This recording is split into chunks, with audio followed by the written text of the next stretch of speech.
How to build inner peace, Stoicism style.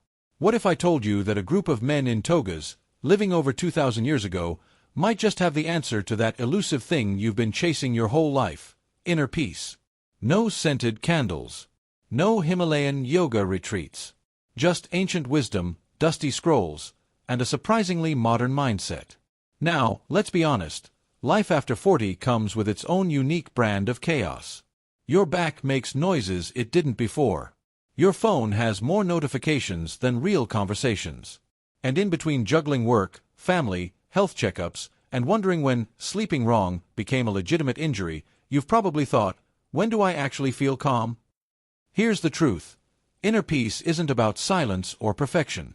It's about having a mind so well trained, so grounded, that even when life throws you a flaming bag of stress, you can smile, nod, and say, "Ah yes, another Tuesday."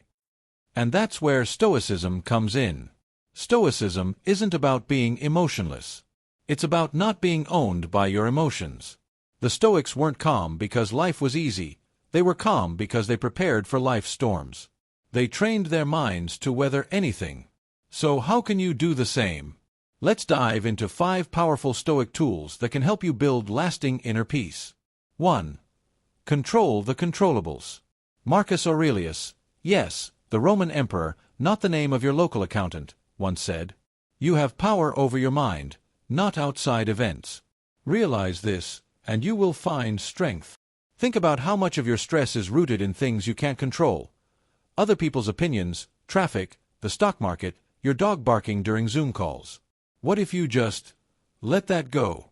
Picture this, you're stuck in bumper-to-bumper traffic. You can rage and curse, or you can turn up your favorite playlist, take a breath, and let it be. That's Stoic peace. Not passive, but powerful. A quiet refusal to be shaken by the things outside your grasp. 2. Negative visualization. A Stoic superpower. This one sounds strange, but stick with me.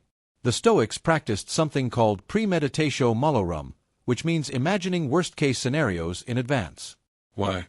Because when you prepare mentally for the possibility of failure, loss, or discomfort, you rob those experiences of their shock value.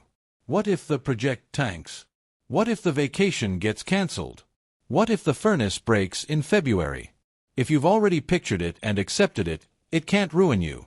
Instead of being blindsided, you become resilient, like a psychological martial artist who's always 2 moves ahead. 3. Memento Mori. Remember, you're going to die. Okay, don't panic. This isn't meant to be morbid. It's meant to sharpen your appreciation for life.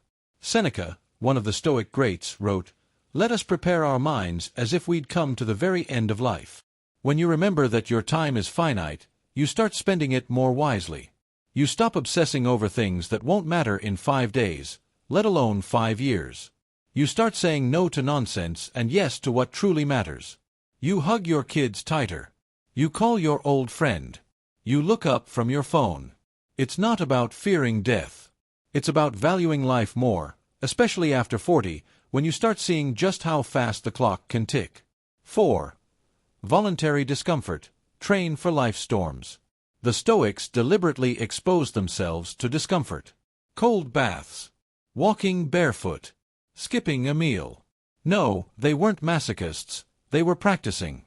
They wanted to prove to themselves, "I can handle this. Comfort doesn't define me." Try it. Skip that second cup of coffee. Take a cold shower. Go a day without social media. Not to punish yourself, but to remind your brain that you are not a slave to luxury or ease. That you can face life's curveballs with grit because you've built mental muscle. It's empowering. And strangely refreshing. 5. Live according to nature, which means stop pretending you're a superhero. To the Stoics, living according to nature meant being in tune with reality. Your limits, your emotions, your role in the world. It means accepting that you're human. That you won't get everything right. That the house will be messy. That your to-do list will never truly be done. And that's okay. Peace comes not from perfect control, but from radical acceptance. From realizing you are not here to conquer the universe, you're here to live in it with intention. So, what's the takeaway? Inner peace isn't a prize you find under a rock in the Himalayas. It's not something you earn by being a productivity machine or the perfect parent. It's built, bit by bit, through mindset, by focusing on what you control, by preparing for setbacks instead of fearing them, by remembering what matters, by training yourself to face discomfort, and by living true to your nature, not society's expectations. You don't have to be perfect. You just have to be present. And when life shows up with noise, chaos, and drama, you smile, sip your coffee, and say, "I was expecting you." If this made you feel even a little more centered, or at least made you chuckle, give it a like. Leave a comment below with one Stoic practice you'll try this week. And don't forget to subscribe for more practical wisdom with less fluff and more real talk. Because peace isn't found. It's built.